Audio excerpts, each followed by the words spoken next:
Bismillahirrahmanirrahim. Assalamualaikum warahmatullahi wabarakatuh.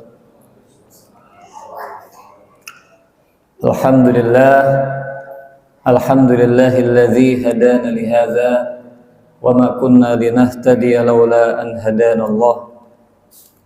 Asyhadu an la ilaha illallah wahdahu la syarikalah wa asyhadu anna Muhammadan abduhu wa rasuluhu la nabiyya wa la rasula ba'dah.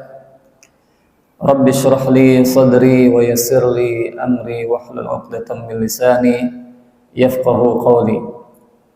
Hadratul mukarramin, para asatiz, para kiai, para DKM, dan juga Bapak Ibu, kaum muslimin, kaum muslimat, para shaimin, para shaimat, dan juga para mu'takifin dan mu'takifat. Mudah-mudahan Allah Subhanahu wa ta'ala memberikan kelancaran, kemudahan kepada kita semua di dalam menjalankan ibadah puasa di bulan Ramadan ini, di mana Bapak Ibu, alhamdulillah kita sudah memasuki hari yang keberapa? 25. Jadi tinggal kemungkinan 5 hari lagi, ya, atau 4 hari lagi, ya, kita melakukan puasa di bulan Ramadan ini. Tentu banyak pelajaran yang bisa kita ambil dari ibadah puasa yang kita jalankan di bulan Ramadan ini. Mulai Allah Subhanahu wa ta'ala mengajarkan kepada kita bagaimana supaya kita menjadi manusia yang jujur, bagaimana kita diajarkan dengan ibadah puasa itu bukan hanya sekedar menahan diri dari makan dan minum dan berhubungan suami istri, tetapi bagaimana Allah Subhanahu wa ta'ala menuntun kita untuk menahan mulut kita dari berkata yang keji, dari berkata dusta, dari bersumpah dusta. Tangan kita tahan juga dari kita gunakan kepada perkara-perkara yang diharamkan. Demikian pula kaki kita dengan puasa ini diajarkan supaya bagaimana kita langkahkan kepada tempat-tempat yang Allah Subhanahu wa ta'ala syariatkan dan dijauhkan dari perkara-perkara yang diharamkan. Karena ini adalah hakikat puasa, ya, sebagaimana yang Allah Subhanahu wa ta'ala inginkan daripada kita, yaitu la'allakum tattaqun, supaya kalian menjadi hamba-hamba yang bertakwa. Demikian pula Nabi kita Muhammad SAW memperingatkan kepada kita terkait orang yang hanya puasa menahan diri dari makan dan minum, bahwa itu tidak diinginkan oleh Allah Subhanahu wa ta'ala. Sebagaimana riwayat Bukhari, Nabi kita pernah bersabda, "Man lam yada' qawla zuri wal 'amala bihi falaysa lillahi hajatun fi an yada'a ta'amahu wa syarabahu." Barang siapa yang tidak meninggalkan perkataan dusta, malah justru dia mengamalkan kedustaan tersebut, mengamalkan perkataan dusta tersebut, maka kata Nabi SAW, Allah tidak butuh terhadap perbuatan kita atau perbuatan seorang yang hanya meninggalkan makan dan minumnya saja.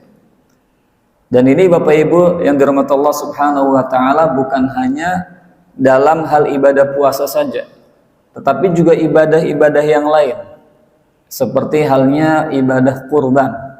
Ketika insya Allah Bapak Ibu diberikan kelonggaran, diberikan kelapangan rezeki untuk bisa berkurban, entah itu kambing ataupun sapi, maka yang Allah inginkan adalah ketakwaan dari ibadah kurban kita tersebut. Bukan hanya sekedar aliran darah yang kita alirkan dari sembelihan kita, atau daging yang kita sembelih dari, ya, binatang idul kurban kita, tetapi ketakwaan yang kita sembelih dari binatang tersebut. Allah Subhanahu wa ta'ala berfirman dalam Quran surat Al-Hajj, "Lan yanalallaha luhumuha wala dima'uha walakin yanaluhu taqwa minkum." Kata Allah Subhanahu wa ta'ala, selamanya Allah Subhanahu wa ta'ala tidak mendapatkan daging yang kita sembelih, luhumuha, wala dima'uha, demikian pula harta, darah yang dialirkan. itu tidak akan didapatkan oleh Allah Subhanahu wa taala. Tetapi yang didapatkan adalah walaki yanaluhu taqwa minkum. Yang didapatkan adalah ketakwaan dari Bapak Ibu semuanya ketika menyembelih Idul Kurban tersebut. Ya. Nah, ini adalah kenapa saya sampaikan, karena sangat berkaitan dengan tema kita, tema kajian kita, yaitu tazkiyatun nufus, tazkiyatun nafs, pembersihan jiwa, penyucian jiwa. Ya. Jadi ibadah puasa yang kita jalankan bukan hanya sekedar meninggalkan makan dan minum, tetapi bagaimana jiwa kita terbersihkan, bagaimana jiwa kita ya terdidik, terbina, bisa meninggalkan perkara-perkara yang diharamkan dan terpacu, termotivasi untuk dekat kepada ketaatan kepada Allah Subhanahu wa taala.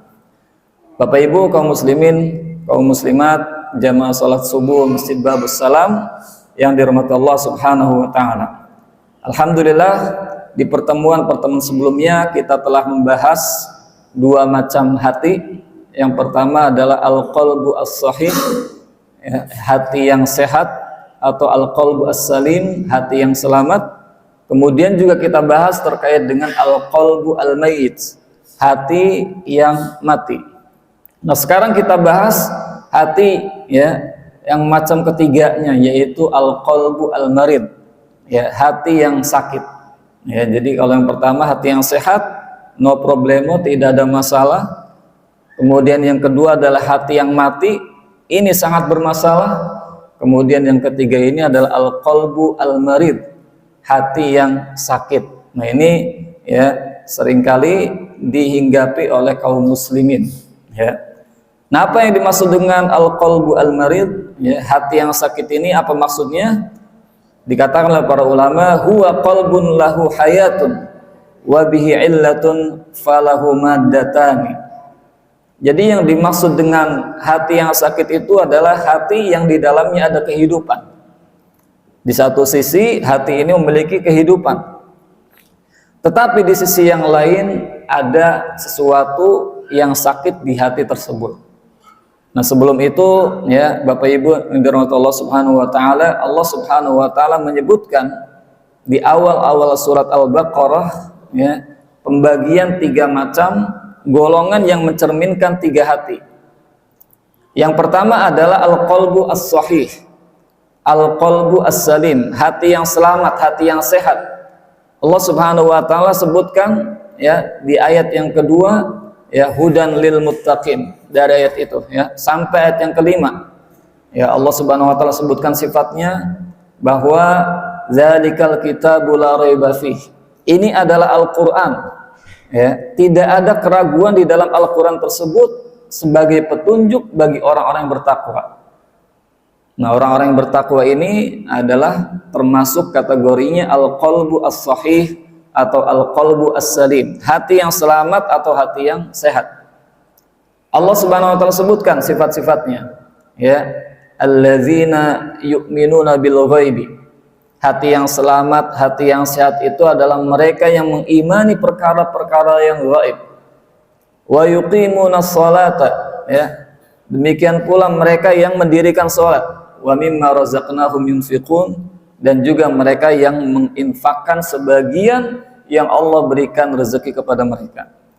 Kemudian juga wallazina yu'minuna bima unzila ilaika wa ma unzila min qablik. Orang yang memiliki hati yang selamat, hati yang sehat, juga memiliki kriteria, karakteristik mereka yang beriman kepada apa yang Allah turunkan kepadamu dan juga kepada yang sebelum engkau, wahai Muhammad. Ya. Kemudian disebutkan mereka itulah orang-orang yang berbahagia. Baru kemudian klasifikasi manusia yang kedua, yaitu al-qalbu al-mayyit, hati yang mati, dua ayat. Allah berfirman, innal ladzina kafaru sawa'un 'alaihim a anzartahum am lam tunzirhum la yu'minun. Sungguhnya orang-orang kafir, ya, kata Allah Subhanahu wa taala mengingatkan kepada Nabi kita Muhammad sallallahu alaihi wasallam, sawa'un 'alaihim, mereka itu sama saja, ya. A'anzartahum am lam tunzirhum, engkau memperingatkan kepada mereka, ya, ataupun tidak engkau peringatkan wahai Muhammad, la yu'minun, mereka itu tidak beriman. Kenapa? Khatamallahu ala qulubihim, mereka itu telah dikunci mati oleh Allah Subhanahu wa taala, ala qulubihim, hati-hati mereka sudah dikunci mati, al-qalbu al-mayyit, hati yang mati, wa ala sam'ihim, demikian pula pendengaran mereka itu sudah ya tuli, ya, wa ala absarihim ghishawah, ya, demikian pula di hati ataupun mata-mata mereka terdapat ghishawah, penutup, ya. Ala sam'ihim wa absarihim ghishawah wa lahum azabun azim, dan mereka mendapatkan azab ataupun siksa yang pedih. Baru kemudian di golongan yang ketiga atau klasifikasi manusia yang ketiga ini disebut sebagai al-qalbu al-marid, ya, mulai dari ayat yang ke-10, ya, ayat yang ke-10 kemudian terus sampai ayat ya sebelum ya ayuhan nasu ubudu, sebagaimana tadi yang dibaca oleh imam kita. Nah, jadi ya Allah Subhanahu wa taala di klasifikasi manusia yang ketiga ini disebutkan Allah Subhanahu wa taala fi qulubihim maradun fazadahumullahu marada, ya, fi qulubihim maradun fazadahumullahu marada. Nah, ini Allah sebutkan di dalam hati mereka ini terdapat marad. Siapa hati ini merujuk kepada siapa? Allah Subhanahu wa taala sebutkan wa minan nasi may yaqulu amanna, ya. Ada di antara manusia yang mengatakan bahwa kami beriman, ya, padahal mereka tidak beriman sebagaimana yang Allah Subhanahu wa taala sebutkan dalam Quran surat Al-Munafiqun. Idza ja'akal munafiquna qalu nashhadu innaka la rasulullah wallahu ya'lamu innaka la rasuluh, ya, wallahu yashhadu innal munafiqina lakadzibun, ya. Apabila datang kepada engkau wahai Muhammad orang-orang munafik, mereka bersaksi, ya, mereka mengatakan kami beriman kepada Allah, kami beriman kepada Rasulullah, ya, kepada utusan Allah Subhanahu wa taala, ya, tetapi kata Allah Subhanahu wa taala dan Allah bersaksi mereka itu adalah dusta, ya. Yang menjadi ya kata dalil ataupun yang kita fokuskan di sini adalah bahwa ternyata ayat-ayat yang berbicara terkait dengan al-qalbu al-marid, hati yang sakit, itu lebih banyak daripada al-qalbu al-mayyit, hati yang mati. Ya, kurang lebih ada 13 ayat di awal-awal surat Al-Baqarah, ya, berbicara terkait dengan orang-orang yang memiliki hati yang sakit. Sedangkan orang kafir, al-qalbu al-mayyit, hati yang mati, itu hanya berapa ayat? 2 ayat. Ya. Nah, para ulama menjelaskan ini menunjukkan betapa berbahayanya ya hati yang sakit ini. Apalagi kalau hati yang sakit ini telah mencapai derajat kemunafikan. Ya. Sebagaimana yang Allah Subhanahu wa taala sebutkan di dalam awal-awal surat Al-Baqarah, ya. Jadi berkaitan dengan hati yang sakit, ini Allah Subhanahu wa taala sudah sebutkan di awal surat Al-Baqarah, dan jumlah sifat yang Allah Subhanahu wa taala jelaskan itu cukup banyak, ya, dan ayat yang menjelaskan terkait dengan tipologi manusia yang memiliki hati yang sakit itu ada 13 ayat, ya. Sedangkan al-qalbu al-mayyit, hati yang mati, hanyalah 2 ayat. Nah, kembali kepada makna daripada al-qalbu al-marid, bahwa al-qalbu al-marid adalah pertama ya hati yang memiliki kehidupan, ya. Sisi lain pun ya hati ini memiliki beberapa penyakit. Nah, penyakit hati tentu nanti akan banyak macamnya, dari mulai yang kronis, mulai yang parah seperti apa kemunafikan. Itu adalah contoh penyakit hati yang paling parah, yaitu kenifakan. Apa itu kemunafikan? Yaitu idharu al-Islam wa ibtanul kufri. Kemunafikan itu adalah menampakkan keislaman dan menyembunyikan kekufuran. Ini adalah penyakit hati yang paling berbahaya, ya. Banyak Allah Subhanahu wa taala jelaskan akibat daripada ya model manusia seperti ini, menyembunyikan kekufuran, menampakkan keislaman. Apa? Wa idza qamu ila sholati qamu kusala. Kalau mereka itu diajak untuk sholat, maka mereka sholatnya males-malesan. wala yadhkurunallaha illa qalila. Mereka juga kalau diajak berzikir, tidaklah berzikir melainkan hanya sedikit. Nah, ini tentu peringatan buat kita semua. Kondisi kita seperti apa ketika kita mendengar muazin hayya 'alas shalah, ya, marilah kita sholat. Kira-kira yang terjadi di dalam hati kita seperti apa? Respon hati kita seperti apa? Apakah kita langsung bergegas, ya, dari tempat tidur kita kalau memang kondisinya sedang tidur, ya, atau kita bergegas dari tempat kerja kita kalau memang kondisinya sedang bekerja, ya, atau kita bergegas dari, ya, beres-beres jualan kita kalau memang kondisi kita dalam, ya, jualan, atau sebaliknya kita santai saja, kita nggak ada respon sama sekali, biasa aja bahwa itu adalah, ya, angin lalu. Nah, maka kalau kondisi seperti ini cukup berbahaya karena sudah menyerupai sifat-sifat kemunafikan. Wa idza qamu ila sholati qamu kusala. Kalau diajak untuk sholat, mereka bermalas-malasan. Ya, demikian pula kalau diajak untuk berzikir, mengingat Allah Subhanahu wa taala, wala yadhkurunallaha illa qalila. Mereka hanyalah sedikit untuk berzikir kepada Allah Subhanahu wa taala, sedikit untuk mengingat Allah Subhanahu wa taala. Ya, ini berbahayanya orang-orang munafik. Jadi itu paling tinggi, ya. Penyakit hati yang paling tinggi adalah kemunafikan. Yang mana ini akan merembet kepada sifat-sifat yang ditampakkan. Ya, di samping tadi malas untuk sholat, malas untuk berzikir, ya, perilaku-perilaku sosialnya juga sangat berpengaruh. Ya, sebagaimana disebutkan oleh Nabi Muhammad sallallahu alaihi wasallam yang kita kenal, ayatul munafiqi salasatun. Ciri-ciri orang munafik itu ada berapa? Ada 3, ya. Walaupun tentu 3 ini adalah bukan angka pembatasan sifat-sifat munafik, ya. Tapi ini adalah beberapa ciri saja. Apa? Ya, yang pertama, idza wa'ada akhlafa. Kalau dia berjanji, dia, ya, katakanlah mengkhianati janji yang disepakati bersama. Wa idza tumina khana. Ya. Kalau dia diberi amanah, dia tidak amanah. Dia mengkhianati amanah yang diamanahkan oleh saudaranya tersebut. Kemudian, ya, wa idza hadatsa kadzaba. Kalau dia berbicara, wa idza haddatsa kadzaba, kalau dia berbicara, kalau dia ngomong itu suka berdusta. Nah, ini adalah ciri-ciri orang munafik. Nah, walaupun tentu Bapak Ibu yang dirahmati Allah Subhanahu wa taala, perilaku-perilaku sosial ini, ya, merupakan ada yang disebut oleh para ulama sebagai nifak amali.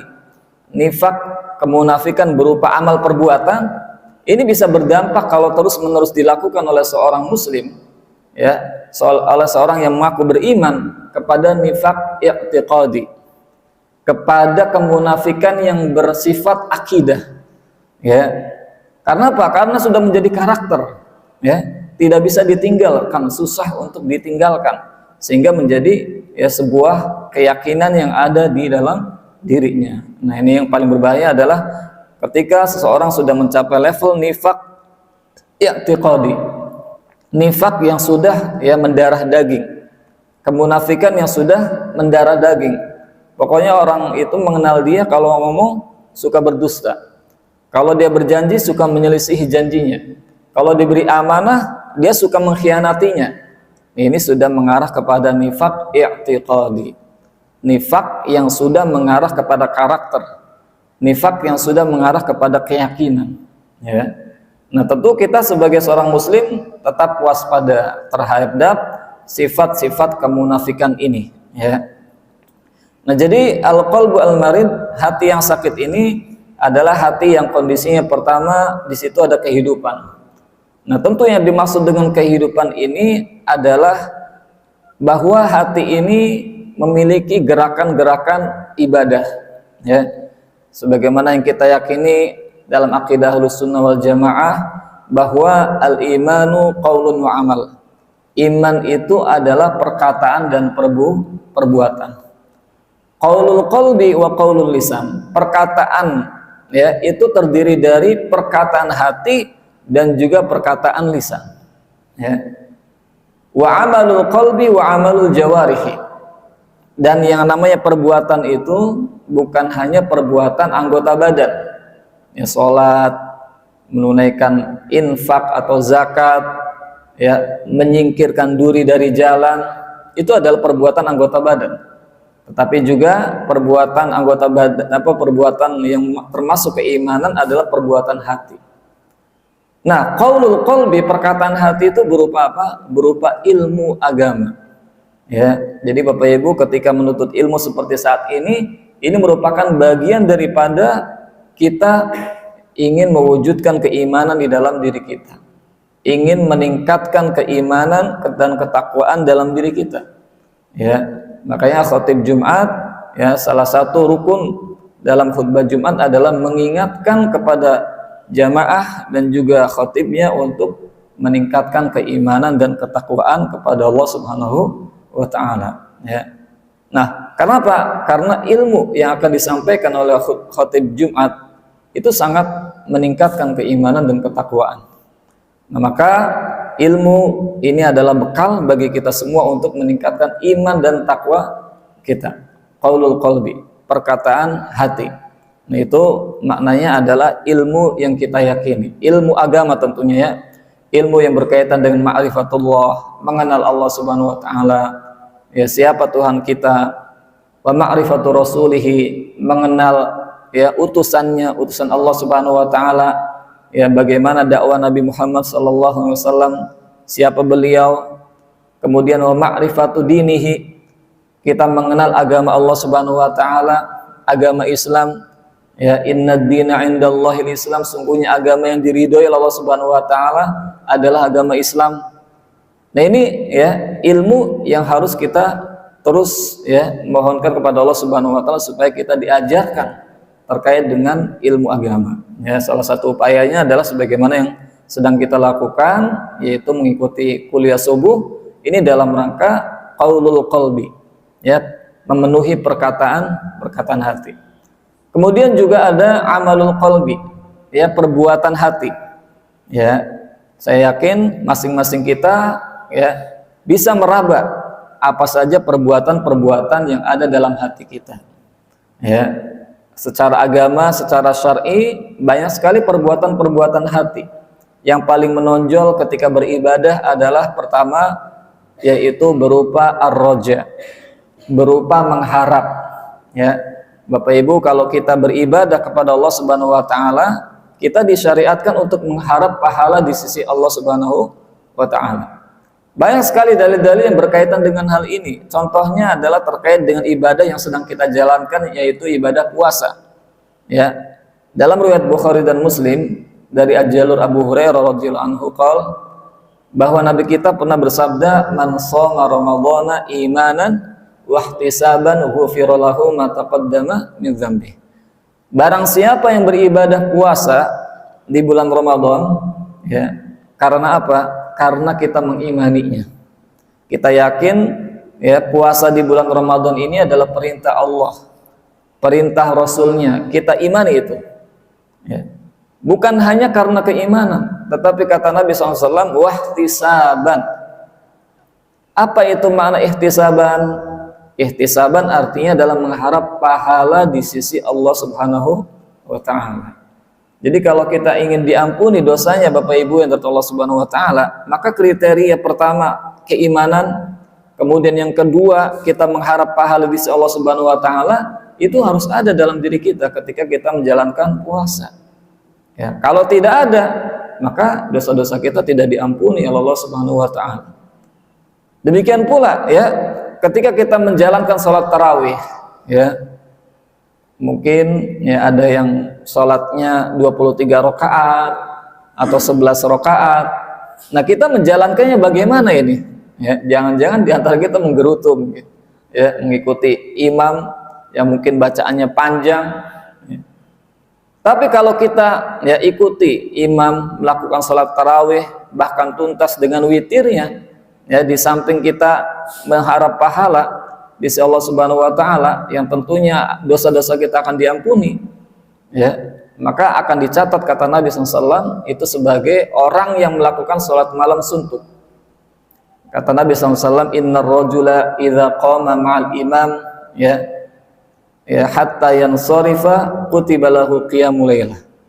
Sungguhnya seorang ketika dia bangun malam sholat tarawih bersama imam ya, kemudian dia ikut selesai tuntas bersama imam dengan witirnya, maka kata Nabi SAW, perbuatan dia itu seperti sudah dicatat sholat malam suntuk.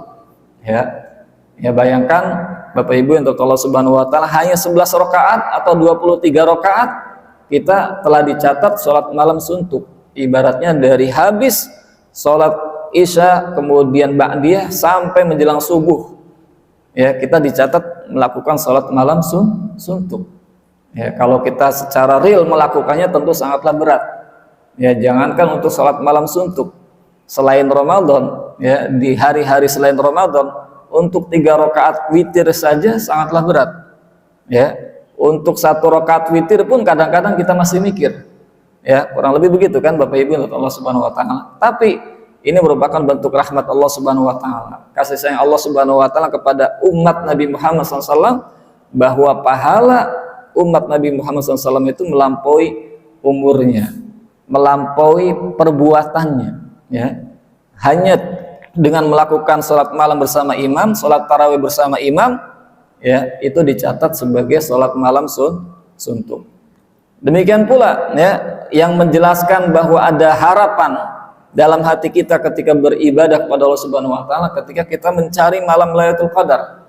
Ya, ini masih ada kesempatan ya Bapak Ibu Allah Subhanahu Wa Taala, kita mendapatkan malam Lailatul Qadar.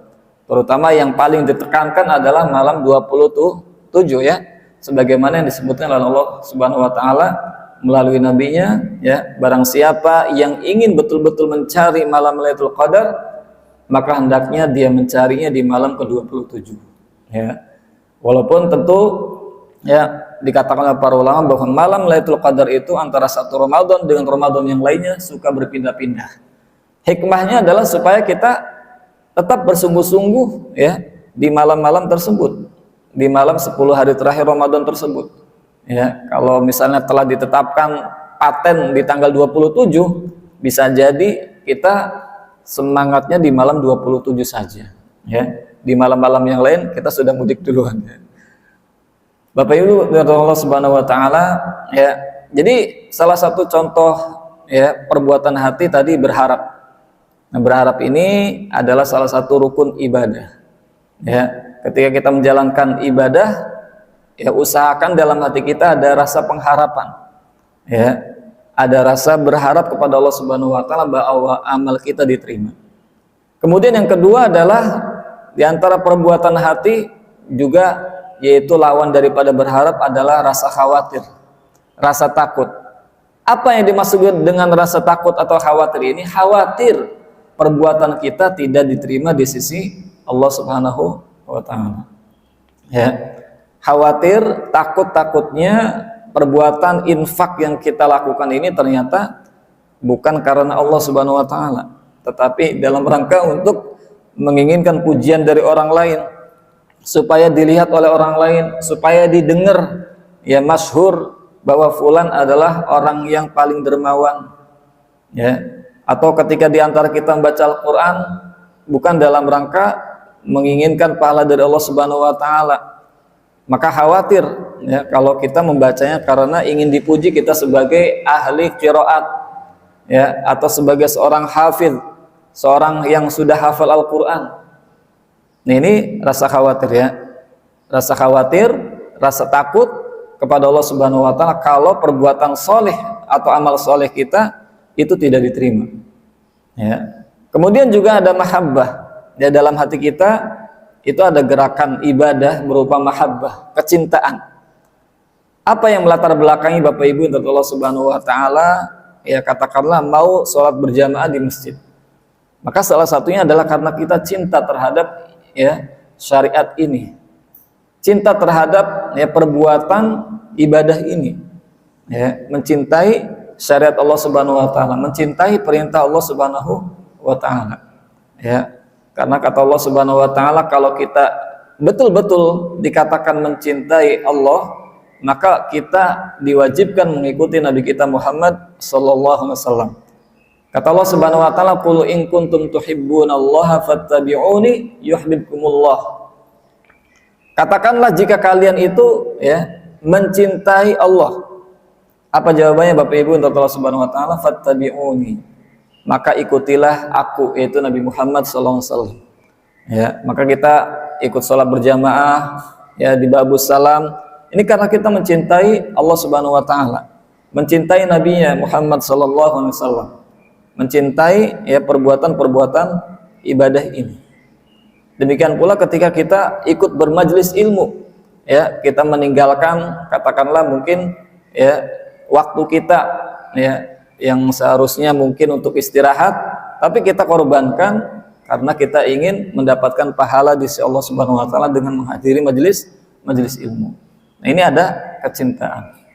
Nah, ini beberapa dan masih banyak lagi gerakan-gerakan hati yang ada pada diri kita, yang ada pada hati kita yang menunjukkan itu adalah bagian daripada ibadah, ya. Nah, jadi Bapak Ibu Allah Subhanahu wa taala ya, al-qalbu al-marid, kembali kepada hati yang sakit. Pertama adalah tadi kriterianya ada kehidupan di situ. Ya, makna daripada kehidupan tadi saya katakan maksudnya adalah ada ilmu di situ. Ya, dan masing-masing di antara kita antara satu dengan yang lainnya tingkatan ilmunya dari sisi ilmu agama itu berbeda-beda. Semakin tinggi seseorang memiliki keilmuan agama yang bagus, yang mumpuni, ya, maka semakin dekat pula dengan Allah Subhanahu wa taala. Semakin kuat dia ketakwaannya kepada Allah Subhanahu wa taala. Contoh yang paling real adalah Nabi kita Muhammad sallallahu alaihi wasallam. Ya, beliau sallallahu alaihi wasallam merupakan manusia yang termulia. Ya, dan manusia yang paling bertakwa kepada Allah Subhanahu wa taala. Kenapa? Karena beliau paling mengetahui terkait dengan agama ini. Ya. Maka disebutkan oleh beliau, "Lau ta'lamuna ma a'lamu," ya, "la bakaitum qalilan," ya. "Lau ta'lamuna ma a'lamu," seandainya kalian mengetahui apa yang saya ketahui. Nah, ini maksudnya adalah ilmu. Ya, bahwa ilmu Nabi sallallahu alaihi wasallam itu berbeda pengetahuannya dengan para sahabat. Demikian pula pengetahuan para sahabat berbeda dengan pengetahuannya para tabi'in, berbeda juga dengan pengetahuannya para tabi'ut tabi'in, berbeda juga pengetahuannya terkait dengan generasi-generasi setelahnya sampai pada generasi kita yang sangat jauh daripada generasi kenabian. Kata Nabi SAW, "Lau ta'lamuna ma a'lam," seandainya kalian mengetahui, memiliki ilmu sebagaimana apa yang saya miliki ilmu tersebut, ya, la dhahiktum qalilan wa la bakaitum katsiran. Pasti kalian akan sedikit tertawa dan banyak menangis. Ya. Nah, ini adalah salah satu ya peringatan dari Nabi Muhammad SAW terkait dengan masalah ilmu. Ya. Jadi ilmu agama ini sangat mempengaruhi ya tingkatan kehidupan hati seseorang. Semakin tinggi ilmunya, maka semakin banyak aktivitas yang ada di dalam hatinya. Tetapi semakin jauh seorang dari ilmu agama, maka kehidupan hatinya itu akan semakin kecil, akan semakin sedikit. Ya. Nah, jadi sosok hati yang sakit, pertama ada kehidupan, tadi kehidupan kita sudah jelaskan. Yang kedua di situ ada ya penyakit-penyakit yang menghigapinya. Ya. Nah, penyakit-penyakit yang menghigapinya ini ya salah satu sumbernya adalah lawan daripada ilmu. Apa itu? Kejahilan. Ya, kebodohan kita. Makanya Bapak Ibu untuk Allah Subhanahu wa taala ketika kita menuntut ilmu itu misinya adalah raf'ul jahli. Mengangkat kebodohan dari diri kita dan kaum muslimin yang lain. Ya. Karena apa? Karena kebodohan ini adalah salah satu indikator seorang akan mudah terjatuh ke dalam kemaksiatan. Ya. Sebagaimana keimanan ini bertambah dengan ilmu, maka iman kita ini bisa berkurang dengan ketidakilmuan kita, ketidakmengertian kita terhadap agama, ya, ketidaktahuan kita terkait dengan agama. Ya. Ketika seorang melanggar ya ibadah puasanya misalnya, ya, melanggar ibadah puasanya, dia mungkin akan menganggap remeh ibadah puasa tersebut. Di siang hari yang lain pada puasa, dia tidak puasa. Ya, mungkin bisa jadi dia tidak mengetahui terkait dengan dahsyatnya dosa bagi orang yang tidak puasa tanpa uzur. Ya. Nah, maka ini menunjukkan bahwa ketidakmengetahuan, ketidakmengertian atau kejahilan ini adalah salah satu indikator menyebabkan orang terjatuh ke dalam kemaksiatan, dan ini bagian daripada hati yang sakit. Nah, dua ya sisi ini, yang pertama ada kehidupan berupa ya amal-amal kebaikan di dalam hatinya, yang kedua adalah amal-amal keburukan di dalam hatinya. Itu masing-masing ya saling menarik. Ya, sisi kehidupan menarik untuk kepada kebaikan, sisi kematian atau kejahilannya menarik kepada keburukan ataupun kemaksiatan. Ya. Wa huwa lima ghuriba alaihi minhuma. Ya, kadang-kadang saling mengalahkan. Ya, kadang-kadang seseorang dikalahkan oleh ya hati yang hidupnya ya betul-betul dekat kepada Allah Subhanahu wa taala, terkadang juga dekat kepada kemaksiatan. Fa fihi min mahabbatillahi ta'ala wal imani bihi. Ya. Di dalam hati tersebut, hati orang yang sakit tersebut, tetap ada kecintaan kepada Allah Subhanahu wa taala. Ya. Demikian pula ada keimanan, ya, demikian pula ada keikhlasan, wa tawakkul alaihi, ya, ma huwa maddatu hayatihi. Dan juga ada ketawakalan. Ya. Tadi yang sudah saya sampaikan bahwa ada gerakan-gerakan yang ada di dalam hati kita masing-masing. Pertanyaan pertama adalah masalah keimanan. Ya. Ini adalah masalah inti, masalah pondasi. Ya. Bagaimana kondisi keimanan kita? Ya. Apakah keimanan kita yang ada dalam hati kita itu sudah benar? Ya. Mulai dari masalah mengesahkan Allah Subhanahu wa taala, yang merupakan tujuan Allah Subhanahu wa taala menciptakan kita semua, Bapak Ibu, untuk Allah Subhanahu wa taala. Ya, sebagaimana Allah firmankan dalam Quran surat Az-Zariyat ayat 56, "Wa ma khalaqtul jinna wal insa illa liya'budun." Ya. Dan tidaklah aku menciptakan jin dan manusia melainkan supaya mereka untuk beribadah kepadaku. Ya. Maknanya adalah liwahidun, supaya mereka mengesahkanku. Demikian pula bagaimana ya keimanan kita terhadap ya siapa yang beri rezeki, siapa yang mengatur alam semesta ini, yang mengatur kehidupan kita, yang mengatur rezeki kita, jodoh kita, dan seterusnya. Nah, itu kita harus terus memperbaiki diri. Ya, karena kalau salah ini bisa berbahaya. Kemudian juga bagaimana kita mengimani terkait dengan nama-nama dan sifat Allah Subhanahu wa taala. Ya, kita mengetahui, kita mendengar, kita membaca salah satu nama Allah misalnya As-Sami', Allah Maha mendengar. Nah, kira-kira keyakinan kita, keimanan kita terkait dengan nama tersebut seperti apa? Apakah kita hanya sekedar di lisan saja kita ucapkan, ya? Apakah kita hanya sekedar kita baca? Tentu tidak. Nah, yang benar adalah bagaimana nama-nama Allah Subhanahu wa taala tersebut itu bisa mempengaruhi kehidupan kita ke arah yang lebih baik. Nama Allah Maha mendengar menuntun kita bahwa setiap perkataan kita itu didengar oleh Allah Subhanahu wa taala. Ya, sehingga kita menahan diri, menahan lisan kita untuk mengucapkan kata-kata kotor, kata-kata keji, ya, kata-kata yang tidak baik, ya, kata-kata yang bisa menzalimi orang lain. Kenapa? Karena ada Allah yang Maha mendengar. Nah, itu sudah sampai harus pada tingkatan itu. Ya, bukan hanya sekedar dihafalkan, bukan hanya sekedar kita baca, tetapi bagaimana nama-nama tersebut mempengaruhi setiap detik kehidupan kita, ya, terutama terkait dengan kehidupan pribadi kita dan juga sosial masyarakat kita. Kemudian wa tawakkul alaihi, ya, demikian pula tawakal, ya. Ini tawakal itu berserah diri, ya, ataupun menyerahkan urusan kepada Allah Subhanahu wa taala setelah kita ikhtiar, setelah kita berusaha, ya.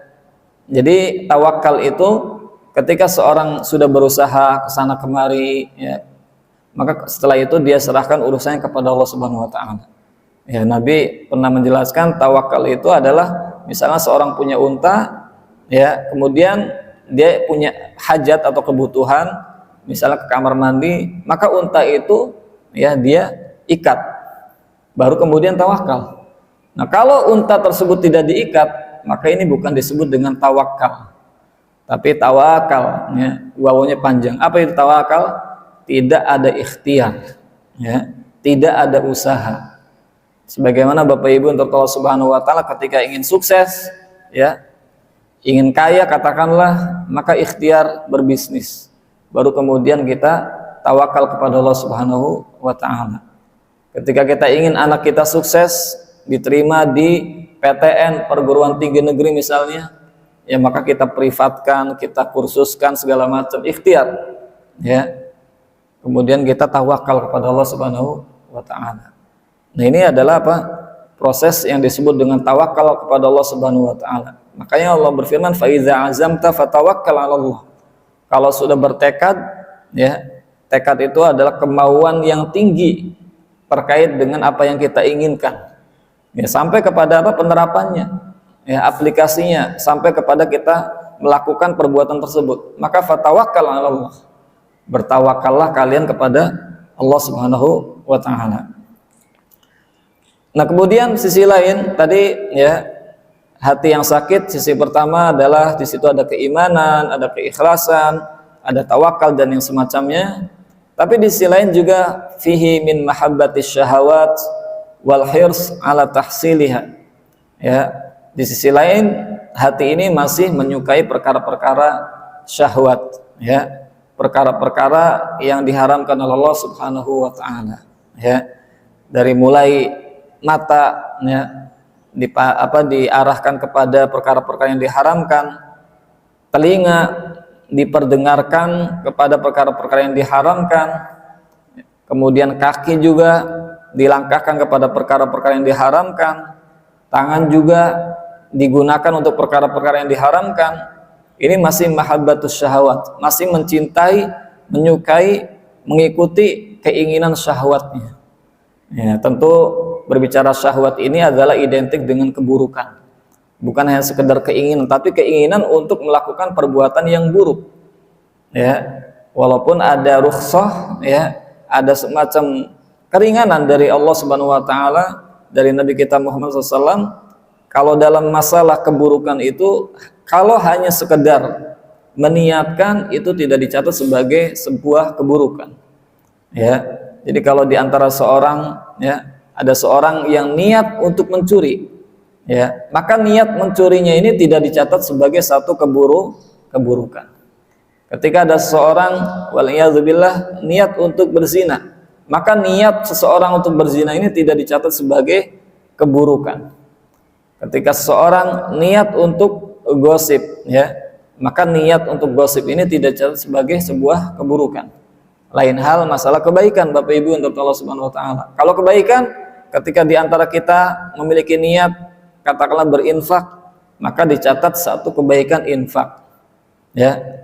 Kita niat untuk membaca Al-Qur'an, maka kita dicatat niat untuk membaca Al-Qur'an sebagai satu kebaikan. Ketika di antara kita niat berdoa untuk orang tua kita ataupun yang lainnya, kaum muslimin yang lain, maka dicatat satu kebaikan doa. Ya. Nah, itu perbedaan daripada antara kebaikan dan keburukan. Jadi kalau keburukan, ya, sekedar niat itu tidak dicatat sebagai keburukan. Sampai orang itu melakukannya baru dicatat sebagai satu keburukan. Adapun kebaikan, ya, ketika kita hanya sekedar niat, itu dicatat sebagai satu pahala. Apalagi kalau sampai melakukannya, sampai mengerjakan sedekah tersebut, sampai mengerjakan baca Quran tersebut, sampai mengerjakan berdoa tersebut, maka ini dicatat sebagai, ya, kelipatannya 10 bahkan bisa lebih. Nah, ini, ya, terkait dengan kembali kepada syahwat, apa yang diinginkan, yang dimaksud di sini adalah terkait dengan perkara-perkara yang diharamkan, ya. Kemudian, ya, wal hirs ala tahsiliha, dan bersemangat untuk memenuhi ambisi syahwatnya. Ya, terkait dengan syahwat ini, ya, bisa berupa harta, ya, kemudian juga bisa berupa jabatan. bisa juga berupa wanita, ya. Ini syahwat, ya, berbicara terkait dengan syahwat. Banyak di antara manusia yang terjebak kepada semangat di dalam meraih harta, ya, tetapi tidak memandang halal haramnya, ya, bagaimana cara memperolehnya, hasil korupsi, ya.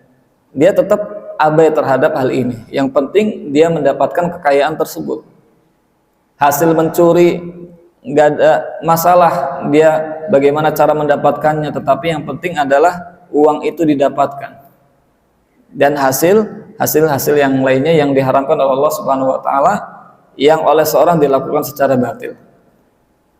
Kemudian juga terkait dengan jabatan, ya, banyak di antara manusia karena syahwat jabatan dia juga menghalalkan segala cara, bahkan cenderung kepada kesyirikan, ya. Datang kepada dukun minta petunjuk, ya, minta wangsit segala macam. Bagaimana caranya supaya dia menjadi katakanlah seorang kepala desa, seorang camat, seorang bupati, ya. Nah ini, ya, menghalalkan segala cara. Karena apa? Karena syahwat jabatan. Ya, demikian pula terkait dengan syahwat wanita dan seterusnya. Ini, ya, ketika ada kecenderungan dan semangat di dalam memenuhi ambisi-ambisi tersebut, maka ketahuilah hatinya dalam kondisi sakit, ya. Kemudian apa yang paling berbahaya adalah wal hasadi wal kibri wal ujbi. Yang paling berbahaya di antara, ya, penyakit hati di sini adalah al hasad, yaitu iri dengki.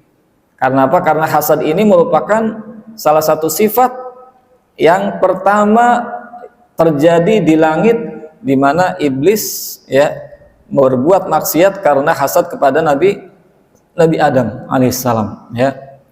Ketika Allah Subhanahu wa taala wa idz qulna lil malaikati isjudu li Adam fasajadu illa iblis aba wastakbara wa kana minal kafirin. Dan ingatlah ketika kami berkata kepada para malaikat usjudu, sujudlah kalian kepada Adam. Semuanya sujud, illa ada satu, illa iblis, kecuali iblis. Aba wastakbar, dia aba, dia enggan, wastakbara, dan juga sombong, wa kana minal kafirin, dan dia termasuk orang-orang kafir. Dalam surat yang lain disebutkan, diantaranya dalam surat, ya, Shad, disebutkan bagaimana iblis hasad terhadap Adam. Kenapa dia tidak mau sujud? Ya, ana khairum minhu, saya ini lebih baik daripada Adam, ya, kata iblis. Kenapa wahai iblis kamu tuh tidak mau sujud kepada Adam? Kenapa? Saya ini lebih baik, ya, daripada Adam. Nah, ini salah satu penyakit hati berupa hasad. Kenapa? Ana khairum minhu, saya lebih baik daripada Adam. Kenapa? Khalaqtani min nar wa khalaqtahu min tin. Engkau ciptakan Adam atau engkau menciptakan aku itu dari api, sedangkan engkau ciptakan Adam dari tanah, ya. Kemudian, ya, disebabkan hasad inilah kemudian iblis tidak mau sujud dan menjadi kafir. Demikian pula bagaimana kita mendengar kisah Qabil dan Habil, ya, kisah Qabil dan Habil, ya, anak Nabi Adam alaihissalam, di mana kemudian, ya, terjadi pembunuhan, dan ini sebabnya adalah karena hasad. Yang satu infaknya diterima, sedekahnya diterima, yang satu lagi tidak diterima. Kenapa tidak diterima? Karena dia berinfak dengan perkara-perkara yang tidak baik, ya. Dia berinfak dengan barang atau benda atau materi yang buruk, ya, sehingga tidak memenuhi kriteria yang thayyib, yang baik. Itu hasad, ya. Kemudian al-kibr, sombong, ya, sebagaimana tadi saya sebutkan contohnya iblis. Kenapa kemudian iblis ini menjadi menjadi makhluk yang terlaknat sampai hari kiamat? Karena dia sombong. Aba wastakbar, dia enggan untuk sujud kepada Adam, dan juga dia pula sombong, tidak mau sujud. Kemudian juga al-ujub, yaitu bangga diri, ya. Kita bangga dengan kekayaan yang kita miliki, kita bangga, ya, dengan gelar yang kita miliki, kita bangga dengan aset-aset yang cukup banyak yang kita miliki. Nah, ini bangga diri. Dan jangan lupa bangga diri ini tidak hanya menghinggapi mereka yang punya kekayaan, tetapi juga mereka-mereka yang punya ilmu, punya amal soleh. Ya mungkin di antara kita ketika kita berinfak, kadang-kadang di hati kita ini ya seringkali bangga diri. Wah, ini infak saya yang paling besar sepertinya ya. Wah, ini sedekah saya yang paling besar. Nah, ini ketahuilah Bapak Ibu untuk Allah Subhanahu wa taala, ini adalah perbuatan yang berbahaya, yaitu bangga diri. Karena apa? Karena di hari kiamat ya disebutkan oleh Nabi kita Muhammad SAW bahwa ada 3 golongan yang didatangkan oleh Allah Subhanahu wa taala ya, di mana 3 golongan ini pada akhirnya dijerumuskan ke dalam api neraka. Salah satunya adalah orang alim yang mengajarkan ilmu ya. Ditanya oleh Allah Subhanahu wa taala, "Untuk apa kamu mengajarkan ilmu?" Ya, ada juga riwayat yang menyebutkan bahwa orang yang ahli baca Al-Qur'an. "Kenapa kamu mengajarkan Al-Qur'an?" Dia jawab, "Saya mengajarkan ilmu, saya mengajarkan Al-Qur'an itu dalam rangka karena Engkau wahai Allah Subhanahu wa taala." Kemudian kata Allah Subhanahu wa taala, "Kadzabta, sungguh kamu berdusta. Kamu itu mengajarkan ilmu bukan karena aku, bukan karena Allah Subhanahu wa taala. Tapi kamu mengajarkan ilmu karena supaya dicap sebagai orang alim." Ini waspada buat katakanlah para pengajar ilmu agama, para ustadz, para kiai, ya, termasuk saya sendiri juga, ini cukup waspada, menjadi peringatan. Jangan-jangan saya mengajarkan ilmu supaya dikatakan sebagai seorang ustadz, seorang ulama dan seterusnya. Wal'iyadzubillah. Kemudian hingga akhirnya dijerumuskan ke dalam api neraka. Golongan yang kedua, orang yang punya harta, dia infakkan hartanya. Dikatakan Allah Subhanahu wa taala, ditanya ya, "Kamu berinfak untuk siapa? Kamu bersedekah untuk siapa?" Dia jawab, "Saya bersedekah, berinfak karena Engkau ya Allah." Kemudian kata Allah Subhanahu wa taala, "Kadzabta, dusta kamu. Kamu itu berinfak ya, kamu itu bersedekah liyuqal, supaya dikatakan bahwa kamu itu dermawan ya, supaya kamu itu dikenal oleh satu kompleks perumahan atau satu Indonesia bahwa kamu ini adalah orang yang paling dermawan." Hingga kemudian ya diceritakan oleh Nabi SAW ya, orang ini ditarik dan dijerumuskan ke dalam api neraka. Nah, ini betapa bahayanya Bapak Ibu untuk Allah Subhanahu wa taala terkait dengan al-ujub, bangga diri ya, bangga terhadap amal yang kita kerjakan seolah-olah ini betul-betul di mata Allah Subhanahu wa taala diterima karena Allah Subhanahu wa taala. Padahal tadi banyak unsur-unsur yang membatalkan pahala kebaikan kita ya. Oleh karena itu kita tidak boleh bangga terhadap apa yang sudah kita kerjakan, tetapi kita tetap waspada. Kita khawatir jangan-jangan amal soleh yang kita lakukan selama ini bukan murni karena Allah Subhanahu wa taala, tetapi karena yang lainnya, supaya dikatakan rajin ibadah, ahli masjid, ahli ilmu, ahli sedekah, dan ahli-ahli yang lainnya. Nah, ini yang harus kita waspadai. Makanya dalam beribadah ada rasa mengharap, ada juga rasa khawatir, dan juga ada rasa mencintai ibadah yang kita lakukan. Nah, tentu Bapak Ibu yang Allah Subhanahu wa taala ya, ini adalah beberapa hal yang terkait dengan gambaran hati yang sakit. Intinya adalah bahwa hati yang sakit ini cukup berbahaya ya, walaupun tidak seperti al-qalbu al-mayyit, hati yang mati ya, karena hati yang mati sudah jelas orang kafir, orang musyrik ya, mereka jelas hatinya sudah mati. Nah, yang berbahaya buat perhatian kita adalah hati yang sakit ini karena menghinggapi kaum muslimin. Berbahayanya adalah ketika sudah menjurus kepada kemunafikan. Apa itu kemunafikan? Menampakkan keislaman dan menyembunyikan kekufuran. Ya, dan itu akan terjadi ketika di antara kita wal'iyadzubillah terus-menerus dalam melakukan kemaksiatan. Ya, sehingga kebal untuk kita berubah dari yang buruk menjadi kebaikan. Nah, Bapak Ibu untuk Allah Subhanahu wa taala, insyaallah di pertemuan selanjutnya kita akan bahas terkait dengan sebab hati yang sakit. Apa sih penyebabnya hati-hati di antara manusia ini ya terjangkiti penyakit hasad, penyakit ria ya, penyakit ujub, bangga diri, dan juga penyakit-penyakit yang lainnya. Pasti ada sebab-sebabnya dan tentu insya Allah ada obatnya. Ya. Baik Bapak Ibu yang Allah Subhanahu Wa Taala, demikian yang bisa saya sampaikan pada kesempatan kali ini terkait dengan tema kita tazkiyatun nafsi, ya, pembersihan jiwa, penyucian jiwa, di mana kita topiknya adalah terkait dengan al-qalbu al-marid, hati yang sakit. Mudah-mudahan Allah Subhanahu wa taala menjaga hati kita semua untuk terus istiqomah menjadi hati yang sehat, hati yang selamat, istiqomah, terus menjalankan ibadah-ibadah dan juga ya dalam kondisi bertauhid kepada Allah Subhanahu wa taala. Sebelum ditutup, barangkali ada yang mau disampaikan, kami persilahkan. Wallahu a'lam.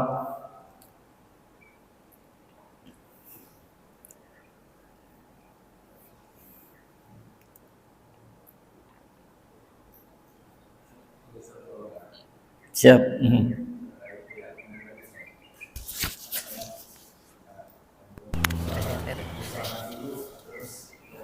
Iya.